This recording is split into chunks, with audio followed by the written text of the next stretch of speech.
సభకు నమస్కారం.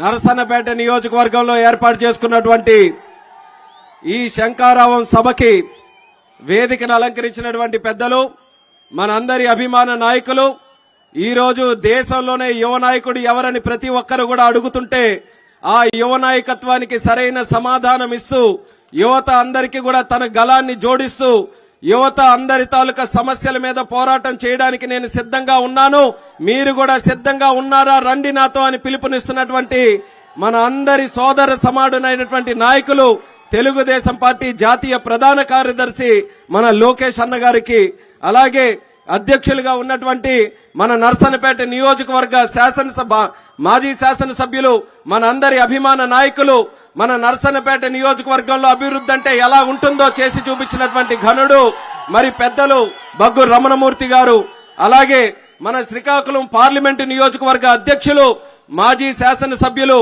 మన కోన రవికుమార్ గారు, ఎమ్మెల్సీ మన అందరం కూడా ఎంతో గౌరవంగా గెలిపించుకున్నటువంటి ఎమ్మెల్సీ మన చిరంజీవి గారు, మన స్థానిక జనసేన అధ్యక్షులు ప్రవీణ్ గారు, శ్రీకాకుళం జిల్లా జనసేన అధ్యక్షులు మన పిసిని చంద్రమోహన్ గారు, అలాగే మన విశాఖపట్నం వెస్ట్ నుంచి విచ్చేసినటువంటి ఎమ్మెల్యే గన్నబాబు గారు, అలాగే మన దామచర్ల సత్య గారు, ఈ యొక్క కార్యక్రమానికి విచ్చేసినటువంటి నరసన్నపేట నలుమూలల నుంచి విచ్చేసినటువంటి మా తెలుగుదేశం పార్టీ కార్యకర్తలకి, పసుపు సైన్యానికి, సోదర సోదరీమణులకి, జనసేన కార్యకర్తలకి అందరికీ కూడా మరొక్కసారి నా హృదయపూర్వకమైనటువంటి నమస్కారాలు తెలియజేసుకుంటున్నాను. నరసన్నపేట నియోజకవర్గంలో తెలుగుదేశం పార్టీకి సంబంధించి ఎన్నో కార్యక్రమాలు చేశాం, ఎన్నో సభలు మనం నిర్వహించాం. కానీ నా భూతో నా భవిష్యత్తు అన్న విధంగా ఈ రోజు కదలి వచ్చినటువంటి తెలుగుదేశం పార్టీ కార్యకర్తలందరినీ కూడా చూస్తుంటే రేపు తెలుగుదేశం పార్టీ తాలూకా గెలుపు ఖచ్చితంగా నరసన్నపేటలో మనం చేసి తీరుతున్నామన్నది మా కార్యకర్తల తాలూకా ఉత్సాహం చూస్తుంటే ఈ రోజు తెలుస్తుంది. ఆ ఉత్సాహాని కోసమే, మీలో మరింత ఉత్తేజం నింపడం కోసమే మన అన్న లోకేష్ అన్న గారు మన దగ్గరికి రావడం జరిగింది. మొన్ననే యువగలం పాదయాత్ర జరుగుతున్నప్పుడు మన ఉత్తరాంధ్రలో ఎంతో ఆరాటంతో మనం ఎదురు చూశాం. రాష్ట్రమంతా కూడా తిరుగుతున్నారు. కుప్పంలో మొదలైంది, చిత్తూరు, అనంతపూర్, రాయలసీమ తిరుగుతూ, మరి ఒక పక్కన ప్రకాశంతో తిరుగుతూ, మళ్లీ ఉభయ గోదావరి జిల్లాలు దాటుకొని ఉత్తరాంధ్ర ఉద్యమాలకి పురిటిగడ్డైనటువంటి ఉత్తరాంధ్రలో మన ఇచ్చాపురంలో మనకి ఎండ్ చేసుకుంటే మనమందరం కూడా ఆయనతో కలిసి నడిచే అవకాశం దక్కుతుందని కార్యకర్తలుగా మనం అందరం కూడా ఎంతో ఆరాటంతో ఎదురు చూశాం. కానీ ఈ దుర్మార్గుడు జగన్మోహన్ రెడ్డి వల్ల మధ్యలో కాస్త గ్యాప్ వచ్చింది. మన నాయకుడు మరి నారా చంద్రబాబు నాయుడు గారిని అక్రమంగా అరెస్టు చేయడంతో ఆ బాధ్యతలు అన్ని కూడా మళ్లీ లోకేష్ అన్న గారు తీసుకొని ఒక 2 నెలలు బ్రేక్ తీసుకోవడం వల్ల పాదయాత్ర పూర్తిగా ఇచ్చాపురం వరకు రాకపోయినా ఆయన కార్యకర్తలందరికీ కూడా మాటిచ్చాడు, లోకేష్ గా నేను రాష్ట్రమంతా కూడా తిరుగుతాను, ప్రతి కార్యకర్తకు కూడా కలుస్తాను, ప్రతి కార్యకర్తకు కూడా నేనున్నాననే భరోసా ఇస్తాను.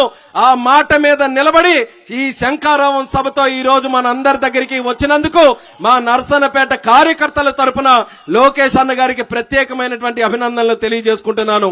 ఈ రోజు ఈ కార్యక్రమం తాలూకా ముఖ్య ఉద్దేశం కూడా ఈ శంఖారావంతో రాష్ట్రానికి పట్టినటువంటి తుప్పు అంతా కూడా వదిలిపోవాలి, రాష్ట్రానికి పట్టినటువంటి పీడ విరగడ కావాలి, రాష్ట్రానికి పట్టినటువంటి శనిపోవాలి.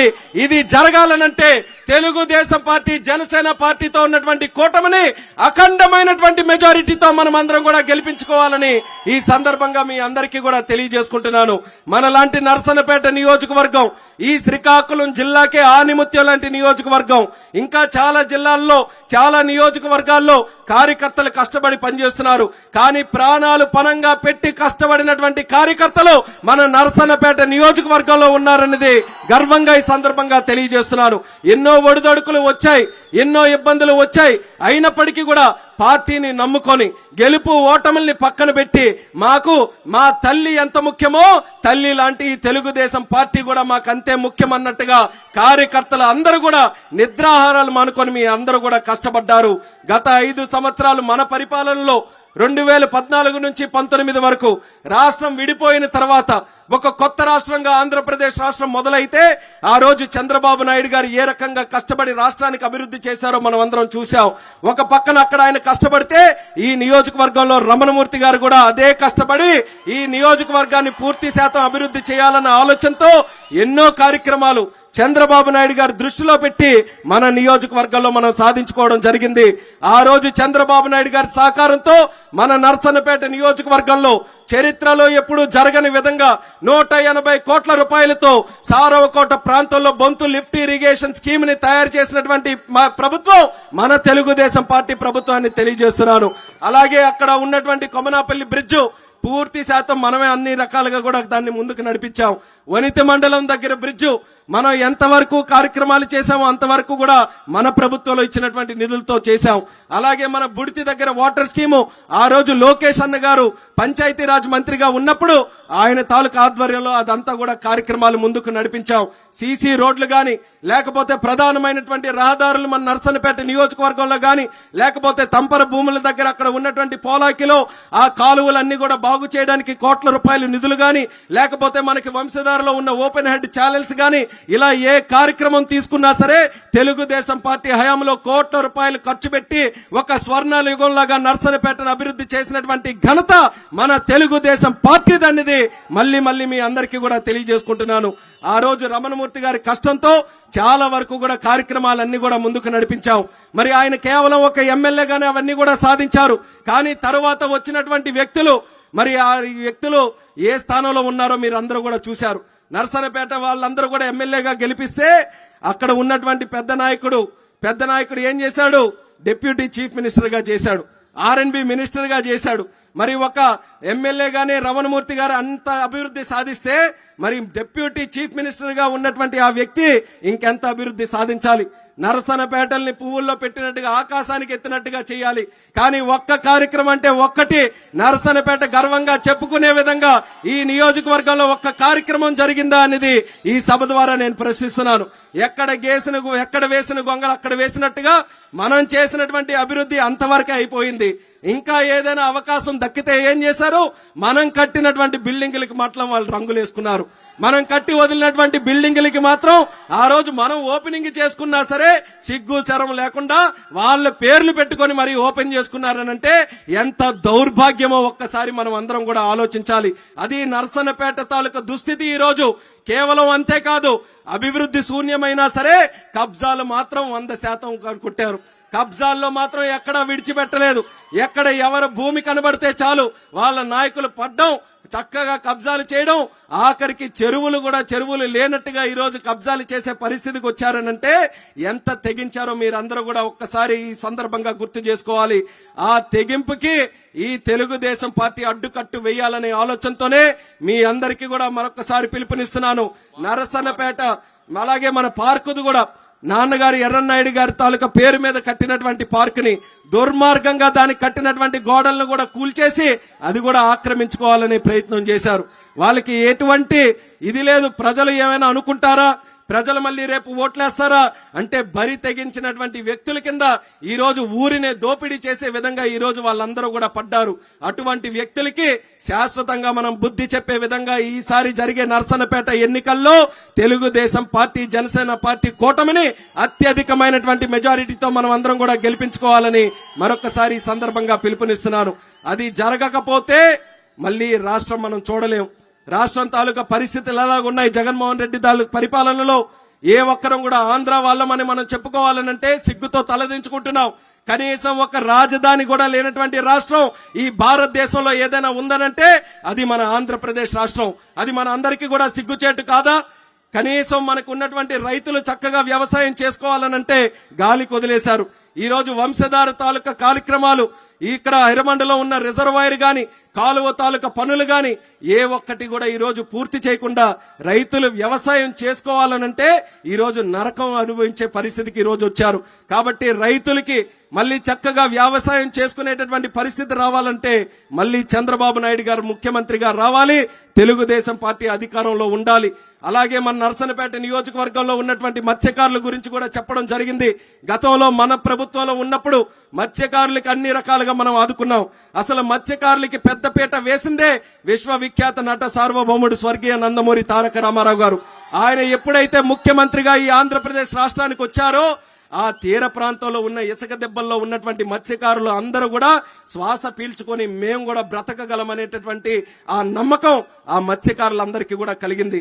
అటువంటి మత్స్యకారుల్ని ముందుకు నడిపించడానికి తెలుగుదేశం పార్టీ సిద్ధంగా ఉంది. వాళ్ళకి యథావిధిగా గతంలో ఏ రకంగా ప్రభుత్వం నుంచి కార్యక్రమాలు చేసే వాళ్ళమో అన్ని కార్యక్రమాలు కూడా కొనసాగిస్తాం. ఈ రోజు కనీసం ఒక వల పోతే ఆ వలకి కావలసినటువంటి నిధులు కూడా ఇచ్చే పరిస్థితి లేదు. కానీ మంత్రి ఎక్కడున్నాడయ్యా? యానిమల్ హస్బెండరీ తాలూకా ఫిషరీస్ తాలూకా మంత్రి మన అడుగు దూరంలో పలాసలోనే ఉన్నాడు. కానీ ఆయనకి కావాల్సింది ఆయన ఎంత సొమ్ము సంపాదించుకుందాం అనేది తప్ప మత్స్యకారులు ఎంతమంది ఉన్నారు, వాళ్ళ సమస్యలు ఏంటి, అది ఎలా పరిష్కరిస్తాం అనే మాట ఏ ఒక్కరి దగ్గర లేదు. కాబట్టి ఈ ప్రభుత్వానికి గట్టిగా మనం బుద్ధి చెప్పి మన రాష్ట్రాన్ని మనం కాపాడుకోవాల్సిన అవసరం ఉంది. గతంలో కూడా కొన్ని విషయాలు మీకు చెప్పేవాళ్ళం. మన తాలూకా భూముల మీద కూడా ఏ రకంగా జగన్మోహన్ రెడ్డి పడ్డాడన్నది అది మీ అందరికీ కూడా గుర్తుంది కదా. ఏమని అంటున్నాడు జగన్మోహన్ రెడ్డి? మీ భూముల్లో రాళ్ళేస్తున్నాడు జగనన్న పేరుతోని, మీ పాస్బుక్ల్లో ఆయన ఫోటో వేసుకుంటున్నాడు. ఇంకా దానికి మించి చెప్తున్నాడు నేను మీ బిడ్డనని. చాలా మంది అనుకున్నారు అదే మీ బిడ్డనంటే ముఖ్యమంత్రి మా బిడ్డనంటే మురిసిపోయి అబ్బబ్బో ఆ రోజు ముద్దులు పెట్టినట్టుగా మురిసిపోయారు చాలా మంది. ఆ రోజు ముద్దులకి గుద్దులు ఏ రకంగా తగిలాయో మనందరికీ కూడా తెలుసు.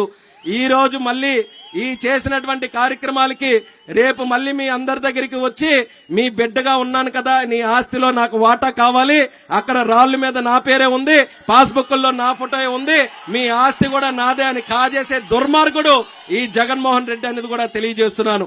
మరి అలాగే లిక్కర్ మీద కూడా ఏ రకంగా పాపం సొమ్ము ఈ రోజు సంపాదించుకుంటున్నాడో మీ అందరికీ తెలుసు. ఈ రాష్ట్రంలోనే సుమారు 40,000 మందికి పైగా ఈ దొంగ సారా తాగి, ఈ కల్తీ సారా తాగి ప్రాణాలు కూడా కోల్పోయే పరిస్థితికి వచ్చారు. ఆడపడుచుల తాలూకా జీవితాలతో ఆడుకుంటున్నాడు జగన్మోహన్ రెడ్డి.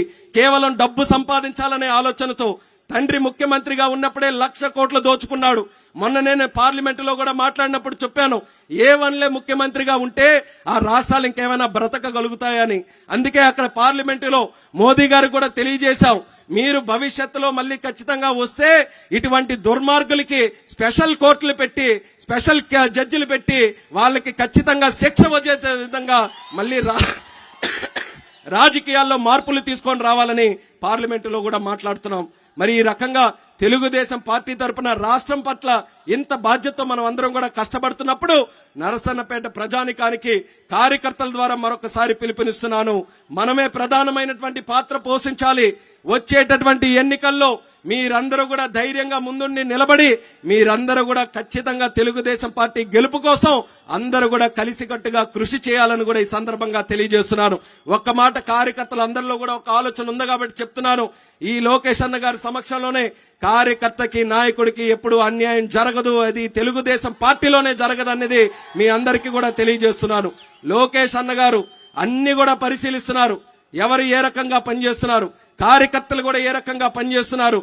అందుకనే ఈ రెడ్ బుక్ ఎలాగైతే ఉంచారో వాళ్ళ భరతం పట్టడానికి రెడ్ బుక్ ఉన్నట్టుగానే ఆయనకి గ్రీన్ బుక్ కూడా మన తాలూకుది మెయింటైన్ చేస్తున్నారు. అంటే మన పార్టీలో ఎవరు కష్టపడి పనిచేస్తున్నారు, వాళ్ళకి ఎలా న్యాయం చేయాలనేది ఆయనకి సంపూర్ణంగా తెలుసు. కాబట్టి మనం ఎవ్వరం కూడా భయపడాల్సినటువంటి అవసరం లేదు, అధైర్యపడాల్సినటువంటి అవసరం లేదు. మనకున్న లక్ష్యం ఒక్కటే, రేపు తెలుగుదేశం పార్టీని నర్సన్నపేటలో గెలిపించుకొని ఏదైతే లోకేష్ అన్న గారు మన అభిమానం మీద మన దగ్గరికి వచ్చారో మనం గెలిపించుకోవాలనేది కూడా ఈ సందర్భంగా మీ అందరికీ కూడా మరొకసారి తెలియజేసుకుంటున్నాను. ఎర్రన్నాయుడు గారు ఎంతో ప్రీతివంతంగా చూసుకునే నియోజకవర్గం ఈ యొక్క నర్సన్నపేట నియోజకవర్గం. ఒక సందర్భంలో ఆయనే ఒక చిన్న పిల్లాడిలాగా ఆయన చేతుల్లో పెడితే ఆయనే దగ్గరుండి పెంచి పోషించినట్టుగా ఇక్కడ ఉన్నటువంటి కార్యకర్తలకు అండదండలు అందించి ఈ నర్సన్నపేట తాలూకు నియోజకవర్గం తాలూకు ప్రాముఖ్యత పెంచింది స్వర్గీయ కింజరాపు ఎర్రన్నాయుడు గారు అనేది కూడా గుర్తు చేస్తున్నాను. అలాగే నేను కూడా ఎల్లప్పుడూ ఈ నర్సన్నపేట నియోజకవర్గానికి కట్టుబడి ఉంటానన్నది కూడా ఈ సభాముఖంగా మీ అందరికీ కూడా తెలియజేసుకుంటూ మీ తాలూకా సహకారం ఎల్లప్పుడూ కూడా ఉండాలి. మీరందరూ కూడా ఏ ఉత్సాహంతోనైతే ఈ రోజు ఈ కార్యక్రమానికి వచ్చారో భవిష్యత్తులో కూడా ఇదే ఉత్సాహంతో మీరందరూ కూడా పనిచేసి మన నాయకులు ఒక పక్కన చంద్రబాబు నాయుడు గారు, మరొక పక్కన పవన్ కళ్యాణ్ గారు, అంత పెద్ద నాయకులు ఒక్కొక్కరికి ఒక్కొక్క ఆలోచనలు ఉన్నాయి. కానీ ఇద్దరు కూడా కలిసికట్టుగా ఈ రోజు పోరాటం చేస్తున్నారు. ఎందుకని? రాష్ట్రానికి పట్టినటువంటి పిచ్చి కుక్కల్ని తరిమి కొట్టాలనంటే అందరం కూడా కర్రలు పట్టుకోవాలి. అందుకనే ఇద్దరు కూడా కలిసికట్టుగా ముందుకు నడుస్తున్నారు. మనమే గాని ఈ రోజు మన మధ్యలో మనం కొట్టుకుంటే, మనమే ఈ రోజు విభేదాలు సృష్టించుకుంటే అసలు పనిచేయడానికి రాష్ట్రమే లేకుండా అయిపోతుంది. ముందు మనం రాష్ట్రాన్ని కాపాడుకోవాలి, రాష్ట్రాన్ని మళ్ళీ చక్కదిద్దాలని వాళ్ళిద్దరు నాయకులు కూడా ఒక మంచి నిర్ణయం తీసుకొని ముందుకొచ్చారు. మరి ఆ నిర్ణయాన్ని మనం గౌరవించాలి. మనం కూడా స్థానికంగా ఉన్నటువంటి కార్యకర్తలు ఎవరైతే ఉన్నామో అందరం కూడా కలిసికట్టుగా పనిచేసి మళ్ళీ రాబోతున్నటువంటి ఎన్నికల్లో నరసన్నపేట తాలూకా సత్తాని మనం అందరం కూడా చాటి చెప్పాలని మళ్ళీ ఈ సందర్భంగా తెలియజేసుకుంటూ ఆ రోజు జరిగినటువంటి కార్యక్రమాలు యథావిధిగా ఉన్నాయి. మరి అప్పుడు నరసన్నపేటకి రమణమూర్తి గారు చాలా చక్కగా ఆయనకి చంద్రబాబు నాయుడు గారితో ఉన్న అనుబంధంతోని అన్ని కార్యక్రమాలు ఆయన దగ్గర చెప్పి చాలా కార్యక్రమాలు చేయగలిగారు. మరి అదే విధంగా భవిష్యత్తులో కూడా కొనసాగించడానికి లోకేష్ అన్న గారి సహకారం మన నియోజకవర్గంలో ఎల్లప్పుడూ కూడా ఉండాలని మళ్ళీ ఈ సందర్భంగా తెలియజేసుకుంటూ ఈ వేదిక ద్వారా మరొక్కసారి మా కార్యకర్త సోదర సోదరిమణులందరికీ కూడా నా హృదయపూర్వకమైనటువంటి అభినందనలు తెలియజేసుకుంటున్నాను. ఇంత చక్కనైన విధంగా మీరందరూ కూడా ఈ కార్యక్రమానికి విచ్చేసి లోకేష్ అన్న గారికి ఆశీర్వదించడానికి, మన పార్టీ కోసం కష్టపడడానికి మీరందరూ కూడా చూపిస్తున్నటువంటి ఉత్సాహమే ఈ రోజు శంఖారావంగా మారబోతుందన్నది మళ్ళీ మీ అందరికీ కూడా తెలియజేసుకుంటూ మీ దగ్గర సెలవు తీసుకుంటున్నాను. జై హింద్, జై జన్మభూమి, జై తెలుగుదేశం, జోహార్ ఎన్టీఆర్, జోహార్ ఎర్రనాయుడు గారు, లోకేష్ అన్న గారి నాయకత్వం, లోకేష్ అన్న గారి నాయకత్వం, లోకేష్ అన్న గారి నాయకత్వం.